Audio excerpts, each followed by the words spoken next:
नमस्कार, आप देख रहे हैं ईटी नाउ स्वदेश और टैक्स मंत्रा में आज हमारा स्पेशल शो है टैक्स मंत्रा एनपीएस स्पेशल। तो हम इस शो में आज बात करेंगे कि एनपीएस और टैक्स में क्या रिलेशन है और एनपीएस के जरिए भी क्या क्या टैक्स के फायदे हैं। और इस पर बात करने के लिए मेरे साथ स्टूडियोज में मौजूद है बेहद खास मेहमान पीएफआरडीए के पूर्व चेयरमैन उत्तम बंदोपाध्याय। बहुत बहुत स्वागत है सर आज हमारे साथ स्टूडियो में जुड़ने के लिए। और ये स्पेशल शो हमने डिजाइन किया है टैक्स मंत्रा एनपीएस स्पेशल। तो कभी भी किसी को एनपीएस और टैक्स की कोई भी जानकारी चाहिए हो तो आप इस शो को सेव करके रख सकते हैं और भविष्य में किसी के साथ शेयर भी कर सकते हैं। तो यही हमारी कोशिश रहेगी। सर कुछ सवाल है मेरे पास, इसके अलावा एनपीएस से जुड़ी जानकारी है और उसका टैक्स से क्या लिंकेज है, ये सब मैं आपसे समझने की कोशिश करूंगा। पहला सवाल सर मैं आपसे यही पूछना चाहूंगा कि अब जिस तरह से ज्यादा लोग हैं वो न्यू टैक्स रिजीम की तरफ बढ़ रहे हैं, तो न्यू टैक्स रिजीम के अंदर एनपीएस से जुड़े हुए क्या फायदे हैं? जो नया एक नौकरी पेशा है जो नई नौकरी शुरू कर रहा है उसके लिए अगर उसने न्यू टैक्स रिजीम लिया हुआ है तो एनपीएस से जुड़े हुए टैक्स के और दूसरे क्या फायदे हैं? पहले तो अनुराग बहुत बहुत धन्यवाद तुमको कि हमको इस प्रोग्राम में बुलाया तुमने, जो है स्पेशली टैक्स के ऊपर और एनपीएस से संबंधित जो है जानकारी इसके बारे में। और ये हमारे बहुत ही क्लोज़ है, स्पेशली एनपीएस तो हमारे बहुत ही क्लोज़ चीज़ है। और इसके बारे में 5 साल तो मैं पीएफआरडी के साथ जुड़ा हुआ था। इसके बाद भी मतलब अगर रिटायरमेंट सोल्यूशन अगर बोलो तो NPS is possibly the best product available in the market today. Best possible product available in the market, आप सर इसे कह रहे हैं क्योंकि आपका लंबा अनुभव रहा। तो वही सर मैं समझना चाहता था कि नए लोगों के लिए टैक्स से जुड़ी हुई जानकारी और बाकी फायदे। अभी जो लोग न्यू टैक्स रिजीम के लिए जा रहे हैं, आप भी देख रहे हो, हम भी देख रहे हैं कि हर साल जो है न्यू टैक्स रिजीम में जो है एग्जेम्पशंस लिमिट जो है वो बढ़ाया जा रहा है। बिल्कुल। और इसके चलते ज़्यादातर लोग अभी न्यू टैक्स रिजीम के अंतर्गत जो सुविधाएं हैं वो ले रहे हैं और उनके लिए जो है टैक्स लायबिलिटी भी घट रहा है। अगर दोनों तरह हिसाब करके देखा जाए, ओल्ड टैक्स रिजीम और न्यू टैक्स रिजीम, अभी न्यू टैक्स रिजीम के लिए लेकिन टैक्स बहुत कम हो रहा है। तो अगर न्यू टैक्स रिजीम में देखा जाए, जो इन्वेस्टमेंट के ऊपर एम्प्लॉई जो इन्वेस्ट करता था या कोई इंडिविजुअल जो एम्प्लॉयड नहीं है, सेल्फ एम्प्लॉयड है, वो अगर एनपीएस में इन्वेस्ट करे, पहले जो उनको एक ये मिलता था अलग से, जैसे ATCCD1 में जो है 1.5 लाख तक। ऑफ कोर्स उसके साथ बहुत सारे और भी इंस्ट्रूमेंट जुड़े हुए हैं जैसे लाइफ इंश्योरेंस, पीएफ वगैरह वगैरह बहुत सारे। वो एक ओवरऑल लिमिट के अंदर 1.5 लाख के अंदर उनको मिलता था। ये छोड़ के भी एनपीएस के लिए एक स्पेशल बेनिफिट जो गवर्नमेंट दिए थे इस स्कीम को प्रोत्साहन देने के लिए, वो है ATCCD1B। लेकिन वो ओल्ड टैक्स रिजीम, वो ओल्ड टैक्स रिजीम में वो था। न्यू टैक्स रिजीम अभी न्यू टैक्स रिजीम ये सब तो हट गया, तो रहा क्या?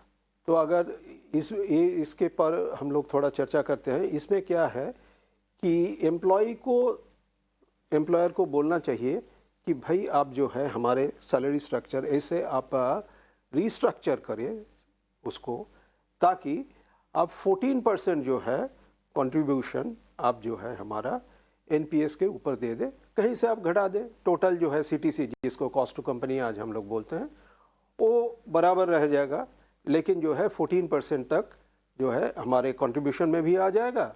और वो मिलने से फ़ायदा क्या होता है, दोनों तरफ का फ़ायदा है। फ़ायदा एक है कि भाई जो उनको मिला वो परक्विजिट में उनके हाथ में ऐड होने के बाद भी बिल्कुल, मतलब सर जो नई नौकरी ज्वाइन कर रहा है उसे अपने एम्प्लॉयर को, नियोक्ता को बताना चाहिए कि आप जो मेरा एनपीएस का कंट्रीब्यूशन है वो 14% तक कर दीजिए। उससे ये जो है एक तरह से टैक्स फ्री हो जाएगा। वो टैक्स फ्री हो जाएगा, क्योंकि क्या है कि वो ATCCD2 में उनके हाथ में टैक्सेबल नहीं होगा, एम्प्लॉय के हाथ में। ओके। तो क्या है, एम्प्लॉयर कंट्रीब्यूट भी किया, एम्प्लॉय के हाथ में टैक्स भी नहीं हुआ, तो एम्प्लॉय का एक बचत है। दूसरी तरह अगर एम्प्लॉयर की तरफ से भी देखें तो एम्प्लॉयर क्यों करेंगे सैलरी रिस्ट्रक्चर, क्यों करेंगे? उस पर पीछे एम्प्लॉयर का क्या फ़ायदा है? फ़ायदा यही होगा जो वो एनपीएस के लिए देंगे वो उनको इनकम टैक्स के सेक्शन 36(1)(4)(a) में वो बिजनेस एक्सपेंडिचर के हिसाब से उसका ओके, छूट मिलेगा। बिल्कुल तो दोनों तरफ का, जिसको हम लोग अंग्रेजी में कहते हैं ना win win situation. Win win situation. लेकिन सर इसकी जानकारी नहीं है लोगों को, अभी नहीं पता है कि आप अपना कंट्रीब्यूशन 14% तक का करा सकते हैं तो वो टैक्स फ्री हो जाएगा। लोग नहीं कहते, कई सारे लोग होंगे हमारे आसपास भी जिनको नहीं पता है कि भैया हमको अपना कंट्रीब्यूशन 14% तक कराना चाहिए। दूसरा क्या है, अब ना लोग थोड़ा जागरूक हुए हैं और जो एम्प्लॉयर्स भी है, जहाँ जैसे हम लोग कॉरपोरेट एनपीएस जो हम लोग लागू किए हैं, वहाँ भी एम्प्लॉयर्स भी इसके बारे में अभी पूछते हैं कि भाई ऐसा करेंगे तो कैसे होगा। तो उसमें एम्प्लॉय का भी बेनिफिट है और इधर एम्प्लॉयर का भी बेनिफिट है। और इसके साथ और एक चीज़ जो बहुत लेटेस्ट जो है गवर्नमेंट का रूल्स आया है, लेबर कोड, नया लेबर कोड पहले ही वो हो गया था, अभी जो है उसका रूल्स भी नोटिफाई हुआ कुछ हद तक। और उसमें जो है एक बड़ा इम्पॉर्टेंट डेफिनेशन आया। क्या डेफिनेशन? वो है सैलरी क्या है, वेज क्या है। अभी सैलरी में जो गवर्नमेंट बोल रहे हैं, सैलरी अब जितना भी देना चाहते दे के रखिए, लेकिन उनका बेसिक जो है ओवरऑल सैलरी पैकेज का 50% कम से कम होना चाहिए। अब मान लो क्या है कि किसी का ग्रॉस सैलरी है 1 लाख, लेकिन उसका बेसिक है 30,000, ऐसा अभी नहीं चलेगा। आपको उस पैकेज में ही आपको बेसिक को 50,000 में लेके आना पड़ेगा कम से कम। उसके बाद आप दूसरा अलाउंसेस घटा दीजिए, वो आपकी है। लेकिन जैसे ही बेसिक बढ़ेगा और 14% अभी 30,000 के ऊपर नहीं होके अभी 50,000 के ऊपर हो। बिल्कुल, अगर ये सोचा जाए कि हमारा रिटायरमेंट बेनिफिट के जो कॉर्पस है वो ज़्यादातर इंक्रीज हो रहा है, वो सबके लिए फ़ायदा है और एम्प्लॉयर के लिए तो फ़ायदा है ही है। बिजनेस एक्सपेंडिचर का जो बिजनेस एक्सपेंडिचर में बता सकते हैं। अब सर मैं हमारे जो दर्शकों के सवाल हैं वो आपसे एक बार लेना चाहूंगा। अगला सवाल जो मेरा है, एनपीएस भारत में सबसे टैक्स एफिशिएंट रिटायरमेंट प्रोडक्ट क्यों माना जाता है? यह ईपीएफ या म्यूचुअल फंड की तुलना में कैसे बेहतर टैक्स लाभ देता है? ये टैक्स लाभ ऐसा देता है जो है कि भाई आप ईपीएफ में क्या है, ईपीएफ में है जो आप कंट्रीब्यूट कीजिएगा उसको एक वही 1.5 लाख के दायरे में जो है उतना छूट मिलेगा। लेकिन यहाँ ऑन टॉप ऑफ दैट, जैसे मैंने पहले ही बताया 80cc 1B का जो है 50,000 का एक्स्ट्रा जो है, तो उसमें जो है एम्प्लॉय हो या सेल्फ एम्प्लॉयड हो, वो अपने तरफ से वो एक्स्ट्रा अमाउंट जो है ऐड करके मतलब कंट्रीब्यूट करके उसका छूट भी ले सकते हैं। बिल्कुल, और अपने जो है कॉर्पस भी बढ़ा सकते हैं। ये सबसे बड़ा एक फ़ायदा है। उसके बाद जो है एक है ईपीएफ, लोग बोलते हैं कि रिटायरमेंट के टाइम में जो है पूरा हमारा टैक्स फ्री है, ई। लेकिन इसमें मेरा जो धारणा है, आप देखो 100% आपका कॉर्पस है रिटायरमेंट के टाइम में, आप कैसे उसको कर सकते हो? 60% आप विदड्रॉ कर सकते हो। ये 60% लेकिन टोटली टैक्स फ्री है। हाँ बिल्कुल, आई थिंक 80cc D5 में ये पूरा चीज जो है 60% टैक्स फ्री। 40% क्या होगा? एन्युटी में कन्वर्ट होगा। ये एन्युटी में जो कन्वर्शन है, ये कन्वर्शन प्रोसेस भी लेकिन टैक्स फ्री है, इसके लिए कोई इनकम टैक्स लागू नहीं होता है। ऊपर से इसमें जो नॉर्मल एन्युटी अगर परचेस करना चाहते हैं आप, हम कोई भी जाके कोई इंश्योरेंस कंपनी में अगर इमीडिएट या डेफर्ड एन्युटी करेंगे और एन्युटी जब वेस्ट होगा, वो कन्वर्शन के टाइम में कॉर्पस जब एन्युटी में कन्वर्ट होता है उस टाइम में 1.5% का जीएसटी लगता है। एनपीएस में वो भी नहीं है। अच्छा, तो 60% उधर जो आपके हाथ में गया टैक्स फ्री, 40% एन्युटी में गया वो भी टैक्स फ्री। लेकिन जो है 40% का जब एन्युटी इनकम आएगा वो टैक्सेबल होगा। अब बता सकते हो तो ईपीएफ में तो ऐसा नहीं है। अच्छा, ईपीएफ में 100% कॉर्पस लेके आप क्या करते हो? नॉर्मली आप कहीं ना कहीं डिपॉजिट करोगे, उस पे जो इनकम आएगा वो टैक्सेबल है। बिल्कुल बिल्कुल। सर अब अगला सवाल है, सर आपने 80cc D 1B और 80cc D 2 में क्या अंतर है? हाँ, लोग कभी कभी कंफ्यूज हो जाते हैं, इतने सारे सेक्शंस है, इसका कैसे हम समझे। तो 80cc D 1 जो है वो है एम्प्लॉय का जो कंट्रीब्यूशन है वो टैक्स फ्री है up to 10% of basic plus DA, लेकिन ये 1.5 लाख तक है। 80 CCD 1B जो है वो है जो एक्सक्लूसिव एनपीएस के लिए एक 50,000 का छूट दिया गया जो ओल्ड टैक्स रेजिम में था, अभी न्यू टैक्स रेजिम में नहीं है। वो है 80 CCD 1B।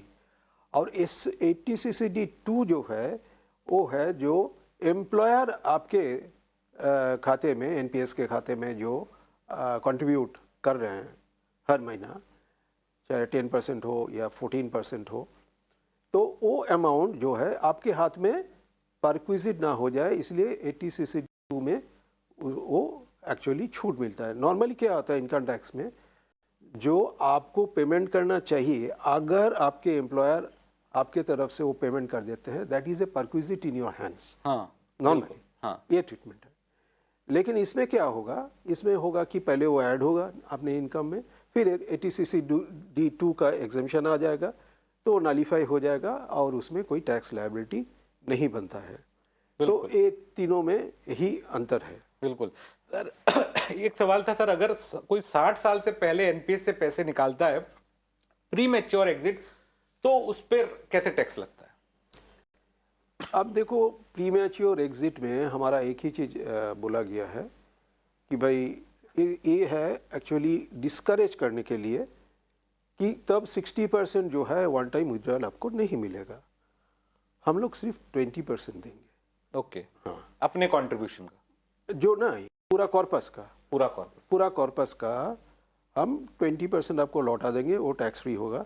लेकिन आपको कंपल्सरीली बाकी 80% एनविटाइज करना ही पड़ेगा। लोग पूछते हैं कि भाई इतना सख्त क्यों है कानून? कानून इसलिए सख्त है, मैं बार बार बोलना चाहता हूँ कि एनपीएस बेसिकली टैक्स सेविंग्स तो एक ठीक है, बाई प्रोडक्ट, रिटायरमेंट के लिए है, पेंशन के लिए, it is a retirement tool. तो अगर रिटायरमेंट के लिए आपको पैसा नहीं बनता है, कॉर्पस नहीं बनता है, तो इसीलिए ना हम लोग प्रीमैच्योर एग्जिट, ना हम लोग प्रीमैच्योर विड्रॉल जो है, पार्शियल विड्रॉल, बहुत ज़्यादा अलाउ नहीं करते। और सर जब एनपीएस टीयर 1 टीयर 2 की बात करते हैं तो इनमें टैक्स के हिसाब से क्या अंतर है? और ये माना जाए कि एक अकाउंट तो एक तरह से करंट अकाउंट ही है। टीयर 1 एंड टीयर 2 क्या है? टीयर 1 ही पहले दिया गया था, उसके बाद गवर्नमेंट ने सोचे, क्योंकि टीयर 1 में जैसे मैंने बोला टैक्स का बेनिफिट है, रिटायरमेंट का कॉर्पस है, इसीलिए विड्रॉल के ऊपर बहुत सारे रेस्ट्रिक्शंस है और वो रखा जाना भी चाहिए। आज भी मैं मानता हूँ वो रखा जाना भी चाहिए। नहीं तो क्या है कि अगर किसी को मौका मिले वो बहुत बार वहाँ से विड्रॉ करेंगे और जब फाइनल रिटायरमेंट के टाइम आएगा देखा जाएगा कि कुछ उनके हाथ में कुछ पैसा, कोई पूंजी है ही नहीं। तो इसीलिए टीयर 1 रखा गया। तो लोगों रिक्वेस्ट किया कि नहीं, इसमें फ्लेक्सिबिलिटी नहीं है। वो फ्लेक्सिबिलिटी लाने के लिए टीयर 2 दिया गया, लेकिन टीयर 2 में कोई भी टैक्स बेनिफिट नहीं है, उसमें आप देते रहिए पैसा। और देयर वॉज ए टाइम, अभी तो लेटेस्ट मेरा ये नहीं है क्या रिटर्न है, उसमें टीयर 2 का रिटर्न 9% से ऊपर होता था। आप बोलिए एक करेंट अकाउंट टाइप का आप रखिए और जहाँ भी चाहे जब भी मन चाहे वहाँ से विड्रॉ करिए और विड्रॉ करके उसको आपने यूटिलाइज कर सकते हैं और 9% रिटर्न भी आपको मिल रहा है, लेकिन वो टैक्सेबल है, इतना पूरा ही टैक्सेबल, टैक्स का कोई फायदा नहीं। सर क्या एनपीएस के इक्विटी और डेट रिटर्न पर हर साल टैक्स लगता है या केवल निकासी के समय टैक्स देना पड़ता है? तो जहाँ तक ई का सवाल है, ट्रिपल ई का सवाल है, मतलब आप जब कंट्रीब्यूट करोगे तब टैक्स आपको वो होगा, बेनिफिट मिलेगा। एक्यूमुलेशन के फेज में भी एक जो कैपिटल गेन हुआ या नोशनल जो गेन जिसको हम बोलते हैं, मतलब बुक गेन, बुक हो गया, अनरियलाइज्ड गेन, उसके ऊपर कोई टैक्सेशन नहीं होता है। और जब रिटायरमेंट टाइम भी आता है, वो 60-40 का जो हिसाब वो तो मैंने बता ही। हाँ। तो एक्यूमुलेशन के टाइम में भी कोई टैक्स नहीं है, इसीलिए किसी को इस क्वेश्चन में पढ़ना ही नहीं चाहिए हमारा जो नोशनल गेन हो रहा है उसका क्या होगा। बिल्कुल बिल्कुल। सर अब जिस तरह से हम देखें कि अगर स्ट्रक्चर्ड पे आउट को एन्युटी के बराबर टैक्स लाभ मिल जाते हैं, तो एनपीएस से विड्रॉल की टैक्स एफिशिएंसी आपको लगता है बढ़ जाएगी? देखो, स्ट्रक्चर्ड पे आउट का मतलब आप जब कंट्रीब्यूट करोगे तब टैक्स आपको वो होगा, बेनिफिट मिलेगा। पहले भी कभी कभी स्ट्रक्चर्ड पे आउट का बात हुआ था। अभी भी मैंने जैसे सुना स्ट्रक्चर्ड पे आउट, मतलब ये डिस्कशन स्टेज में है। शायद कुछ कंसल्टेशन पेपर्स भी बन रहा है या बन के रेडी हुआ है। अभी कंसल्टेशन के लिए वो मार्केट पार्टिसिपेंट्स को दिया जाएगा और उसके बाद ही इसका फाइनल डिसीजन हुआ। तो इसका क्या टैक्स स्ट्रक्चर होगा, कैसे रहेगा, ये बोलना थोड़ा मुश्किल है। एक हो सकता है, एक इसका जो बराबर का प्रोडक्ट है वो है म्यूचुअल फंड में SWP, सिस्टमेटिक विड्रॉल प्लान जैसे। अभी उसका ट्रीटमेंट SWP जैसे होगा या कैसे होगा वो देखा जाएगा, क्योंकि SWP का जो टैक्स ट्रीटमेंट अभी है इक्विटी और डेट में अलग अलग है। तो उसमें ना सिर्फ जो है आपका कैपिटल गेन के ऊपर ही लिया जाता है टैक्स, इसके ऊपर नहीं लिया जाता है। Okay, right. तो अभी जैसे इक्विटी का अगर लॉन्ग टर्म हुआ, क्योंकि अभी तो रूल्स भी चेंज हुआ, 1.25 लाख से ऊपर जो भी कमाई हाँ, होगी। 1.25 लाख के ऊपर जो है शॉर्ट टर्म अगर हुआ तो 20%, लॉन्ग टर्म में 12.5%। बिल्कुल सर। अब मैं आपसे समझना चाहूंगा कि सर आपको PFRDA के पूर्व चेयरमैन रहे हैं और अब UPS भी जो है यूनिफाइड पेंशन स्कीम भी जो है सरकार के द्वारा ऑफर किया गया। कई सारे लोगों ने, सरकारी कर्मचारियों ने उसे ऑप्ट भी किया है। तो उसके बारे में सर आपसे समझना चाहते थे वो क्या ऑफरिंग दे रहा है, क्योंकि लोगों को अभी तक क्लैरिटी नहीं है UPS से जुड़ी हुई। ये आपने बहुत ही अच्छा सवाल पूछा अनुराग जी, क्योंकि UPS अभी हाल ही में आया है। आई थिंक अप्रैल से, ये 1 अप्रैल से ये लागू हुआ है। इसके पहले ही नोटिफिकेशंस वगैरह आया था। जो मैंने देखा, जो न्यूज़पेपर आर्टिकल्स या जो नोटिफिकेशंस मेरे को मिला, मैंने देखा, पढ़ा, जहाँ तक दोनों में अंतर का सवाल है, सबसे बड़ा अंतर जो है वो है NPS था एक डिफाइंड कंट्रीब्यूशन स्कीम। मतलब आप कंट्रीब्यूट करते रहो डिफाइंड अमाउंट, चाहे 10%, 14% जो भी हो, और उसके बाद अपना भी कंट्रीब्यूशन, अगर एम्प्लॉयर है तो एम्प्लॉयर का भी कंट्रीब्यूशन, और उसके बाद उसका फ़ायदा आप लीजिए। लेकिन उसमें कोई गारंटी नहीं था कि आपको पेंशन क्या मिलेगा। ये पूरा मार्केट फोर्स के ऊपर डिपेंडेंट था आपका, क्योंकि ये तो सारे आपको मार्केट में ही इन्वेस्ट होता है जैसे आप जानते हैं। तो मार्केट फोर्सेस इसका टोटल इन्वेस्टमेंट किस लेवल पे लेके जाएगा, उस हिसाब से ही इसका जो है एन्युटी पेमेंट होगा या कॉर्पस बनेगा।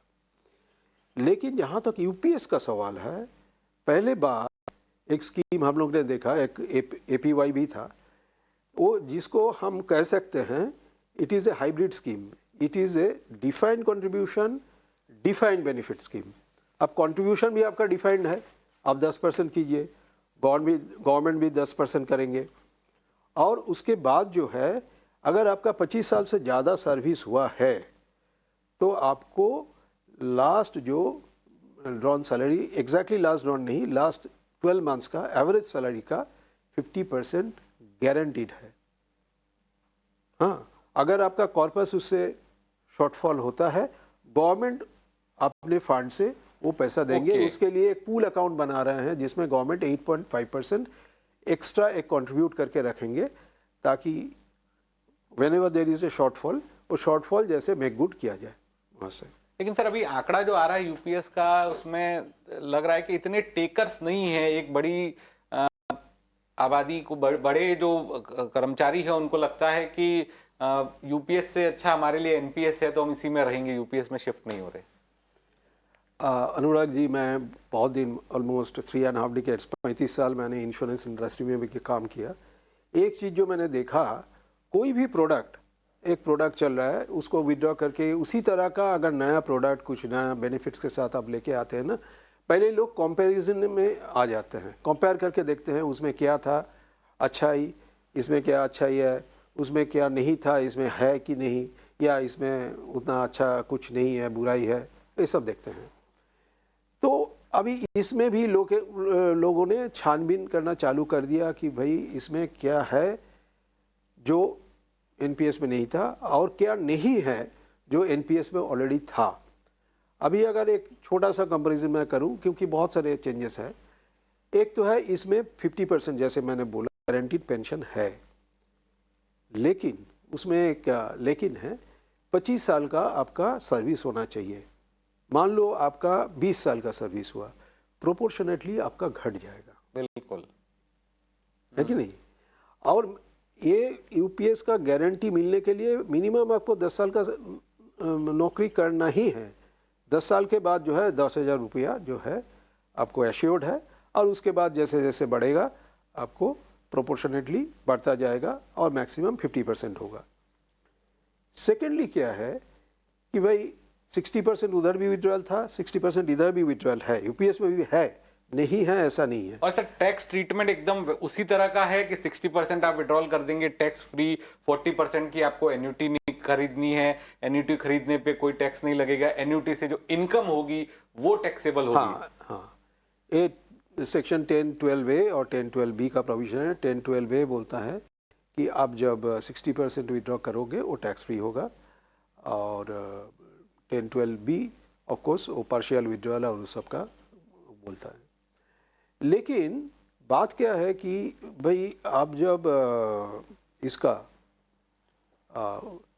विड्रॉल स्टेज में आप आ जाए, अगर आप 60% विड्रॉ कर लेंगे, इधर गवर्नमेंट गारंटी दे रहा है 50%, गारंटी लेकिन घट जाएगा। हाँ राइट, गवर्नमेंट लेकिन तब 50% और आपको एश्योर नहीं करेंगे। बिल्कुल, ये एक चेंज है। तो 60% की जगह में यूपीएस में क्या किया, एक वन टाइम लामसम एक्सग्रेशिया करके कुछ पैसा दिया है।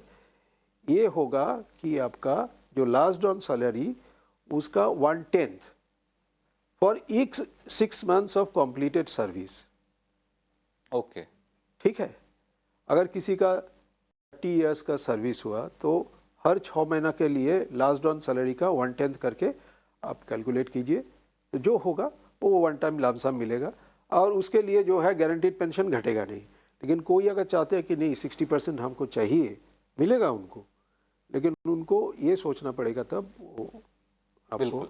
और सर जो 40% की एन्युटी खरीदी जाएगी और उससे जो कमाई होगी, तो वो कमाई कैपिटल गेन के तौर पे देखी जाएगी, आपकी स्लैब रेट के हिसाब से उस पे वो लगेगा? स्लैब रेट के हिसाब से आपको देखा जाएगा, उसके कोई और नहीं क्या है कि कैपिटल गेन्स के हिसाब से देखा जाता है। बिल्कुल। तो आखिरी सवाल होगा आपसे मेरा इस शो में, हमारे दर्शकों को आप ऐसी क्या चीज बताना चाहेंगे जो एनपीएस से जुड़ा हुआ एक तरह से मिसअंडरस्टैंडिंग है, जो आप चाहेंगे कि वो क्लियर हो? मैं एक ही चीज़ बताना चाहूँगा अनुराग जी,